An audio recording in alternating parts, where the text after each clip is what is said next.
رب کا ہے فرمان، اس پہ جا قربان، پیغام قرآن، پیغام قرآن۔ الحمدللہ رب العالمین والصلاة والسلام علی سید المرسلین، اما بعد فاعوذ باللہ من الشیطان الرجیم، بسم اللہ الرحمن الرحیم۔ الصلاة والسلام علیک یا رسول اللہ وعلی آلک واصحابک یا حبیب اللہ، الصلاة والسلام علیک یا نبی اللہ وعلی آلک واصحابک یا نور اللہ۔ ناظرین، ایک بار پھر پروگرام پیغام قرآن لے کر حاضر ہیں، دا میسج آف دا قرآن۔ الحمدللہ اس پروگرام میں ہم ایک واقعہ سنتے ہیں، قرآنی واقعہ سنتے ہیں، اور اس میں ہم اپنے لیے ایک لیسن اور اپنے لیے ایک پیغام بھی لیتے ہیں۔ آج کون سا واقعہ ہے؟ 100 برس کی موت کے بعد زندہ ہو جانا۔ جی جناب، یہ ایک ایسا امیزنگ واقعہ ہے، ایک ایسا حیرت انگیز واقعہ ہے کہ ایک ایسی شخصیت بھی دنیا میں گزری ہے ناظرین، جو 100 برس تک دنیا سے گویا چلے گئے، موت نے انہیں آ لیا مگر پھر اللہ نے انہیں زندگی دی۔ یہ واقعہ کیسے ہوا تھا؟ اس کا ذکر قرآن میں موجود ہے، کس انداز میں موجود ہے وہ بھی آپ کو بتائیں گے۔ اکثر مفسرین کے نزدیک یہ واقعہ حضرت عزیر بن شرخیہ علیہ السلام کا ہے، جو بنی اسرائیل کے ایک نبی ہیں۔ اس واقعے کی تفصیل مفسرین قرآن نے کس طرح بیان کی ہے کہ جب بنی اسرائیل کی بدعمالیاں بہت بڑھ گئیں اور ان پر خدا کی طرف سے یہ عذاب آیا کہ ایک ایسا ظالم بادشاہ ان پر مسلط کر دیا گیا جس کا نام بخت نصر بابلی تھا، وہ غیر مسلم تھا۔ اس بادشاہ نے بڑی فوج کے ساتھ بیت المقدس پر حملہ کیا، شہر کے 1 لاکھ باشندوں کو قتل کر دیا، 1 لاکھ کو ملک کے شام میں ادھر ادھر بکھیر کر رکھ دیا، اور 1 لاکھ کو غلام بنا لیا۔ حضرت عزیر بھی انہی قیدیوں میں تھے۔ اس کے بعد اس بادشاہ نے پورے شہر بیت المقدس کو توڑ پھوڑ کر برباد کر ڈالا، ویران بنا ڈالا۔ اب یہ بخت نصر کون تھا؟ قوم عمالقہ کا ایک لڑکا ان کے بت نصر کے پاس لاوارث پڑا ہوا ملا۔ چونکہ اس کے باپ کا نام کسی کو معلوم نہیں تھا، تو اس لیے لوگوں نے اس کا نام بخت نصر یعنی نصر کا بیٹا رکھ دیا۔ خدا کی شان دیکھیں کہ یہ لڑکا جب بڑا ہوا تو کہراسف بادشاہ کی طرف سے سلطنت بابل پر گورنر اپوائنٹ کیا گیا، مقرر کیا گیا۔ پھر یہ خود دنیا کا بہت بڑا بادشاہ ہو گیا، بڑا ظالم تھا۔ اب کچھ دنوں کے بعد حضرت عزیر علیہ السلام جب بخت نصر کی قید سے آزاد ہوئے، اپنے خچر پر بیٹھ کر بیت المقدس کے شہر میں داخل ہوئے۔ شہر کی ویرانی، بربادی، ہر طرف تباہی دیکھ کر آپ بڑے افسردہ ہوئے۔ چاروں طرف چکر لگایا مگر کہیں انسان کی شکل دیکھنے کو نہ ملی۔ ہاں، یہ دیکھا کہ درختوں پر خوب پھل لگ گئے ہیں، جو پک کر تیار بھی ہو گئے ہیں، مگر ان پکے ہوئے پھلوں کو توڑنے والا کوئی نہیں ہے۔ یہ منظر دیکھ کر نہایت ہی افسوس کے ساتھ آپ کی زبان سے یہ جملہ نکلا کہ کیا اللہ تعالیٰ اس ویرانی کے بعد بھی کیا اس شہر کو آباد کرے گا؟ آپ نے کچھ پھلوں کو توڑ کر تناول فرمایا، انگوروں کا رس نچوڑ کر اس کا شیرہ نوش فرمایا، بچے ہوئے انگور کے شیرے کو اپنی مشک میں بھر لیا اور اپنے گدھے کو ایک مضبوط رسی سے باندھ دیا۔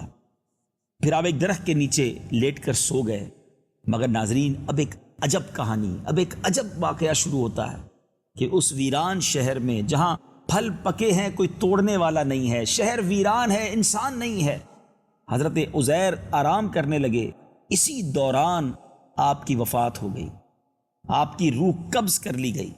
اللہ تعالیٰ نے درندوں، پرندوں، چرندوں، جنات اور انسان سب کی آنکھوں سے آپ کو اوجھل کر دیا۔ آپ کسی کو نظر نہ آتے تھے، کوئی آپ کو دیکھ نہ سکا، یہاں تک کہ 70 برس کا زمانہ گزر گیا، 70 ایئرز گزر گئے۔ پھر ملک فارس کے بادشاہوں میں سے ایک بادشاہ اپنے لشکر کے ساتھ بیت المقدس کے اس ویرانے میں داخل ہوا، بہت سے لوگوں کو یہاں لا کر بسایا، شہر کو پھر دوبارہ آباد کر دیا۔ بچے کھچے بنی اسرائیل جو اطراف و جوانب میں بکھرے ہوئے تھے، دور دور چلے گئے تھے، سب کو بلا بلا کر شہر میں آباد کیا، اور ان لوگوں نے نئی عمارتیں بنائی، قسم قسم کے باغات لگا کر شہر کو پہلے سے زیادہ خوبصورت اور با رونق بنا دیا۔ اب 100 برس گزر گئے، مزید یعنی 30 سال میں یہ شہر آباد ہو گیا۔ حضرت عزیر علیہ السلام اب حیات نہ تھے، ظاہری طور پر آپ کی روح قبض ہو چکی تھی۔ اللہ تعالیٰ نے آپ کو پھر 100 برس کے بعد زندہ فرمایا۔ آپ نے دیکھا کہ اپنے گدھے کو دیکھا تو گدھا تو مر چکا تھا، اس کی ہڈیاں گل سڑ کر ادھر ادھر بکھر گئی تھی۔ پھر دیکھا کہ تھیلے میں جو پھل تھے وہ بالکل صحیح تھے، انگور کا جو شیرہ آپ نے اپنی مشک میں بھرا تھا وہ بھی بالکل ٹیسٹ اس کا خراب نہ ہوا تھا۔ تو آپ آپ نے دیکھا کہ آپ کے سر اور داڑھی کے بال بھی کالے تھے، آپ کی ایج میں بھی کوئی اضافہ نہیں ہوا تھا، آپ کی عمر وہی 40 برس تھی۔ ابھی اسی سوچو بچار میں تھے کہ یہ ہوا کیا ہے، کتنا ٹائم میں سویا ہوں۔ تو اللہ تبارک و تعالیٰ نے آپ پر وحی نازل کی کہ اے عزیر آپ کتنے دنوں یہاں رہے ہیں؟ تو آپ نے خیال کر کے کہا کہ شاید میں صبح سویا ہوں اور عصر کا وقت ہو گیا ہے، صبح میں نے آرام کیا ہے اور عصر کا وقت ہو گیا ہے، تو یا میں دن بھر سے کچھ کم وقت سویا ہوں۔ اللہ تعالیٰ نے فرمایا نہیں اے عزیر، تم پورے 100 برس یہاں ٹھہرے رہے ہو۔ اب تم ہماری قدرت کا نظارہ کرنے کے لیے ذرا اپنے گدھے کو دیکھو، اس کی ہڈیاں گل سڑ کر بکھر چکی ہیں، اور اپنے کھانے پینے کی چیز پر نظر ڈالو، اس میں کوئی خرابی نہیں ہوئی ہے۔ پھر ارشاد فرمایا کہ اے عزیر اب تم دیکھو کہ ہم ان ہڈیوں کو اٹھا کر کس طرح گوشت پوشت چڑھا کر تمہارے گدھے کو زندہ کرتے ہیں۔ چنانچہ حضرت عزیر علیہ السلام نے دیکھا کہ اچانک بکھری ہوئی ہڈیوں میں حرکت پیدا ہوئی اور یکدم تمام ہڈیاں جمع ہو کر اپنے جوڑ سے مل کر گدھے کا ڈھانچہ اسکیلٹن بن گیا، اور پھر لمحہ بھر میں اس ڈھانچے پر گوشت بھی چڑھ گیا۔ گدھا زندہ ہو کر اپنی بولی بولنے لگا۔ یہ دیکھ کر حضرت عزیر علیہ السلام نے بآواز بلند کہا اعلم ان اللہ علی کل شیء قدیر، میں خوب جانتا ہوں کہ اللہ سب کچھ کر سکتا ہے۔ ناظرین یہ انٹرسٹنگ امیزنگ واقعہ جاری ہے، مگر آئیے پہلے قرآن میں اس واقعے کو اللہ نے کب کہاں اور کیسے بیان کیا ہے۔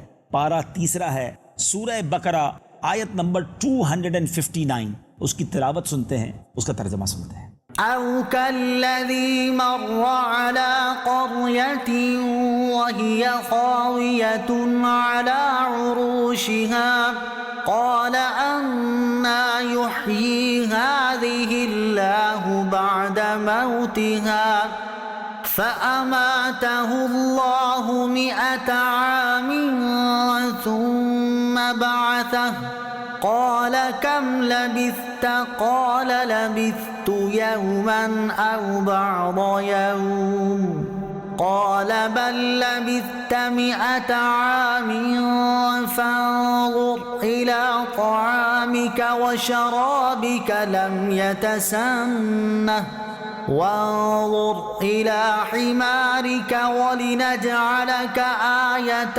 للناس وانظر إلى العظام كيف ننشزها ثم نكسوها لحما فلما تبين له قال أعلم أن الله على كل شيء قدير۔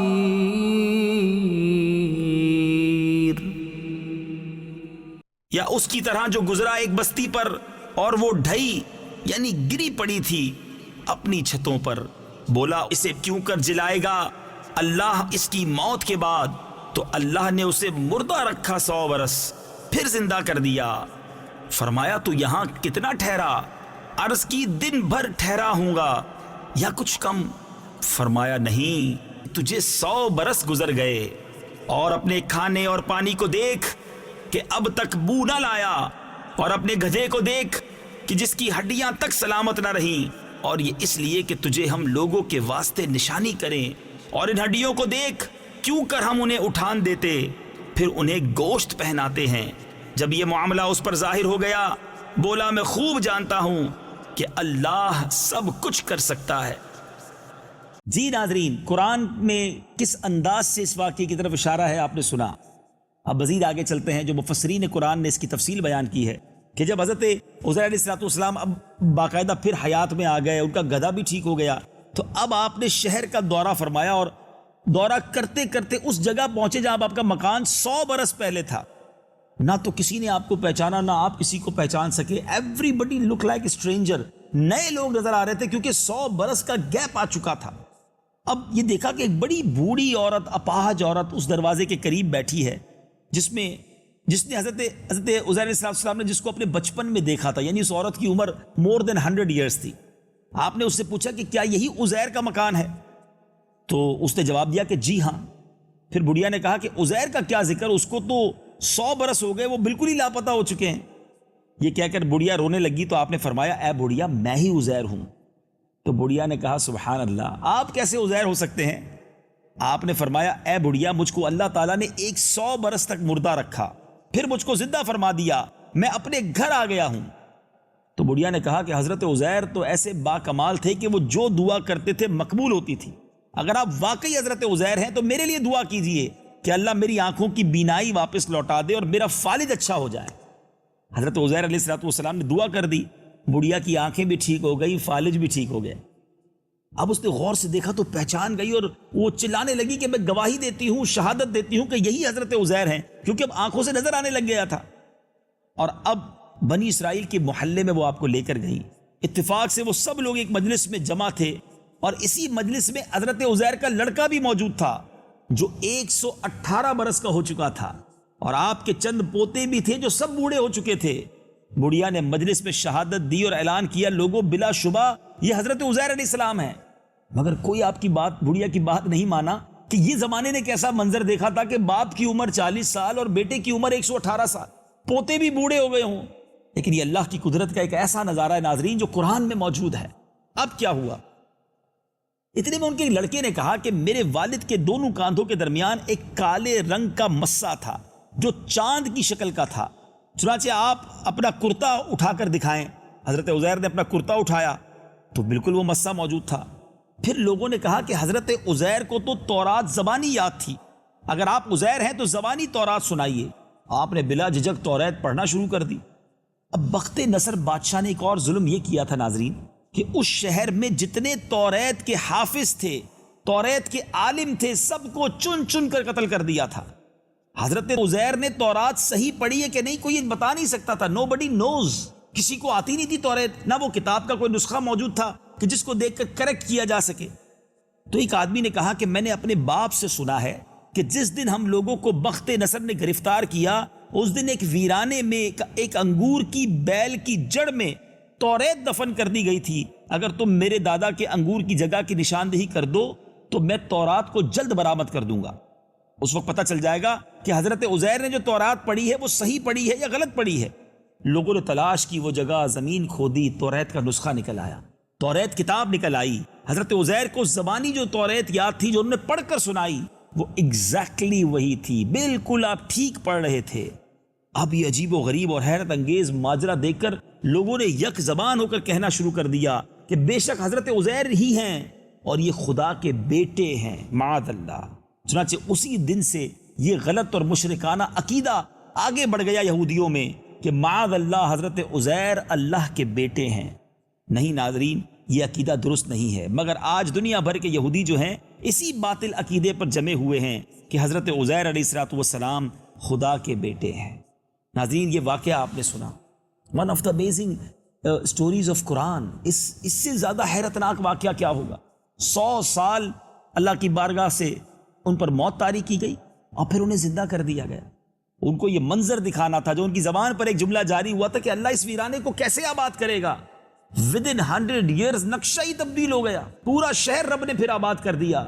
ان اللہ علی کل شیء قدیر، میرا رب ہر چاہے پر قادر ہے، وہ جو چاہے وہ کر سکتا ہے، وہ مالک ہے، وہ خالق ہے، وہ ہمیں مردہ کر کے بھی تو زندہ کرے گا نا، قیامت کے دن بھی تو ہمیں اٹھایا جانا ہے۔ اس قرآنی واقعے سے یہ بھی تو پیغام ملتا ہے کہ اللہ تعالیٰ قادر ہے کہ موت کے بعد پھر زندگی عطا کرے۔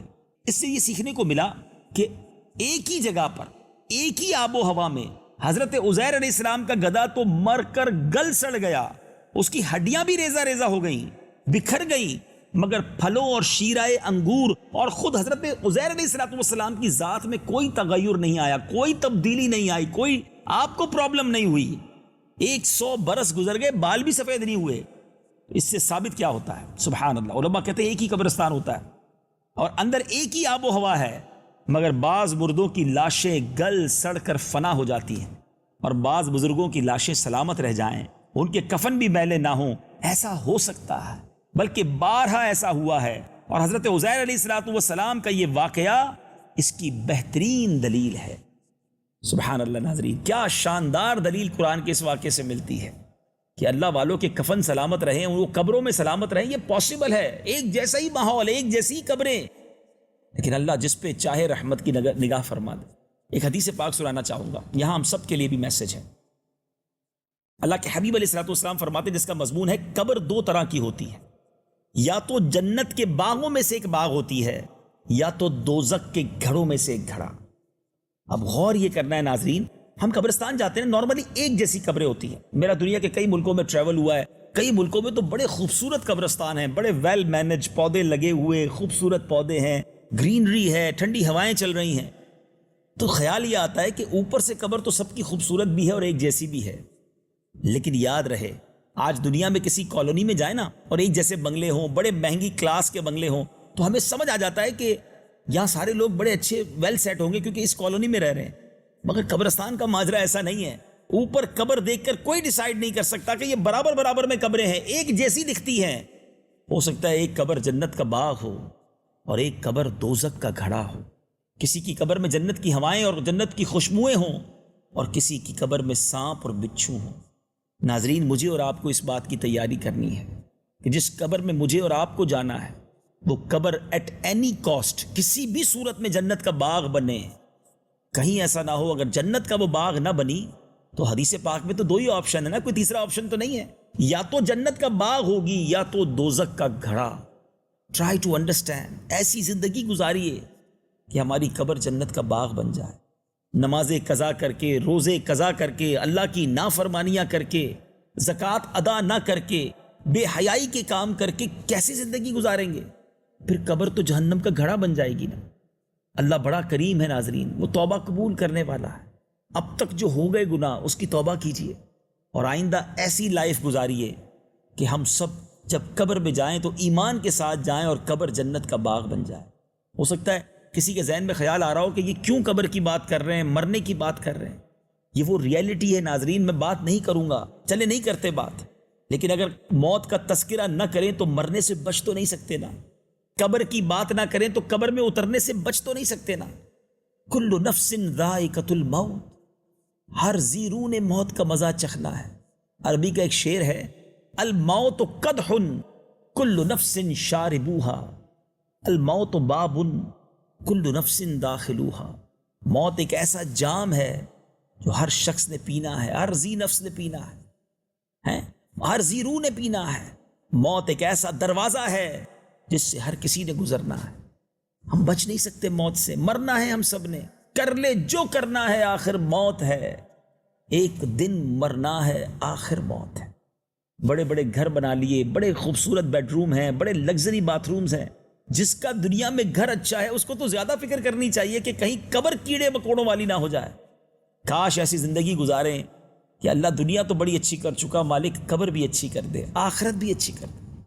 اللہ کرے کہ دل میں اتر جائے میری بات۔ دوسرا پیغام جو اس واقعے سے، دوسرا میسج جو ملتا ہے کہ جب تباہی اور ویرانی دیکھ کر حضرت عزیر علیہ السلام غم میں ڈوب گئے اور فکر مند ہو کر اس شہر کی ویرانی اور بربادی کو دیکھ کر یہ کہہ دیا کہ اللہ کیسے اس شہر کو پھر آباد کرے گا، اس سے ثابت ہوتا ہے کہ اپنے وطن اور شہر سے محبت کرنا اور الفت رکھنا یہ صالحین اور اللہ والوں کا طریقہ ہے۔ الحمدللہ ہمیں بھی اپنے وطن سے بہت محبت ہے، اللہ ہمارے وطن عزیز کی حفاظت فرمائے۔ اس سے محبت کا تقاضا بھی یہ ہے کہ اس میں رہنے والوں کو تکلیف نہ دی جائے، انہیں دھوکہ نہ دیا جائے، وطن میں جو چیز خرابی پیدا کرے وہ کام نہ کیے جائیں۔ ایک طرف تو یہ دعویٰ ہو کہ جناب میں پاکستان سے، اپنے وطن سے بڑی محبت کرتا ہوں، مگر وطن کو نقصان پہنچانے والا کوئی کام بھی نہیں چھوڑتا، کیونکہ وہاں میرا پرسنل انٹرسٹ آ جاتا ہے۔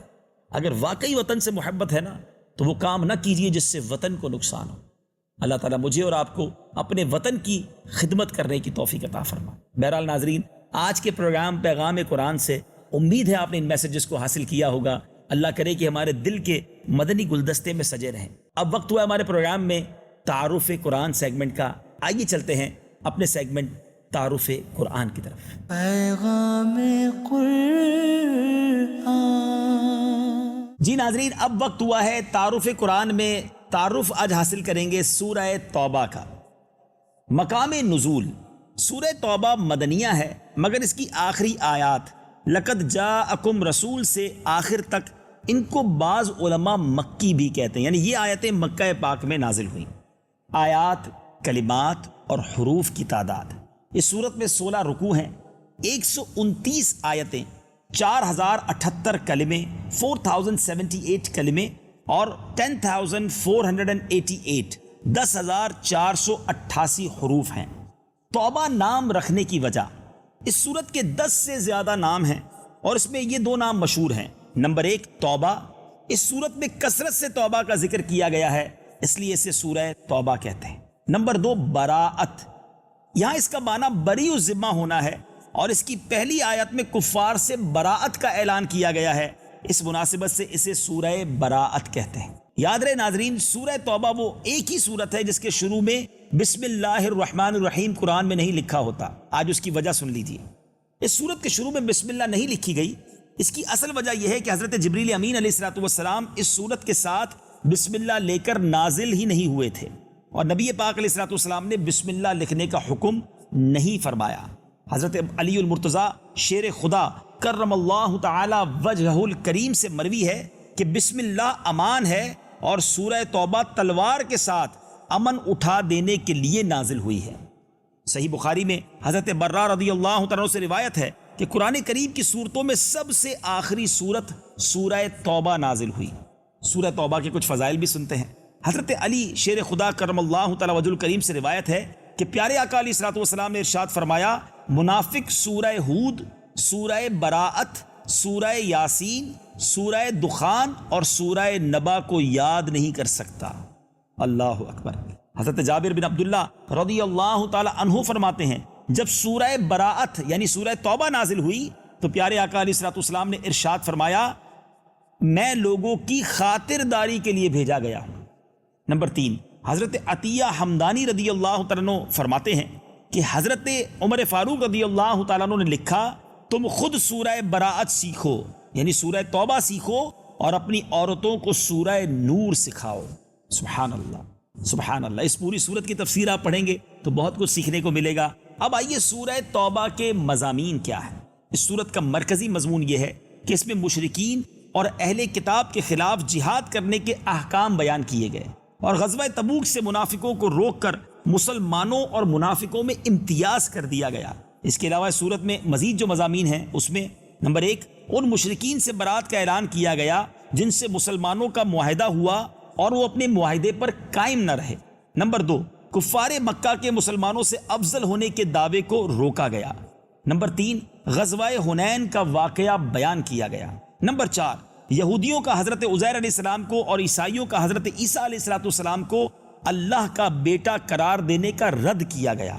نمبر 5 ہجرت کے وقت میرے آقا مدینے والے مصطفیٰ صلی اللہ تعالیٰ علیہ وسلم اور حضرت ابو بکر رضی اللہ تعالیٰ عنہ کی غار ثور میں ہونے والی گفتگو اس صورت میں بیان کی گئی۔ سبحان اللہ۔ نمبر 6 زکوٰۃ کے مصارف بیان کیے گئے۔ نمبر 7 مسجد ضرار کا واقعہ بیان کیا گیا اور مسجد قباء کی فضیلت بیان کی گئی۔ نمبر 8 حضرت کعب بن مالک، حضرت ہلال بن امیہ اور حضرت مرارہ بن ربیع رضی اللہ تعالی عنہم جو غزوہ تبوک میں حاضر نہ ہوئے تھے، ان کی توبہ کا واقعہ بیان کیا گیا۔ کیا امیزنگ صورت ہے، کتنے سارے مضامین ہیں۔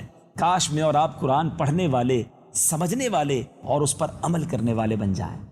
ہمارے اگلے پروگرام کا انتظار کیجئے، ہمیں اپنی دعاؤں میں یاد رکھیے۔ اللہ تعالی ہم سب کو قرآن پاک کے نور سے منور کر دے، قرآن پاک کے پیغام کو دلوں میں بسانا نصیب کر دے، اپنی پسند کے بندوں میں ہم سب کو شامل کر لے۔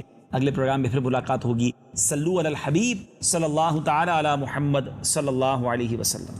رب کا ہے فرمان، اس پہ جا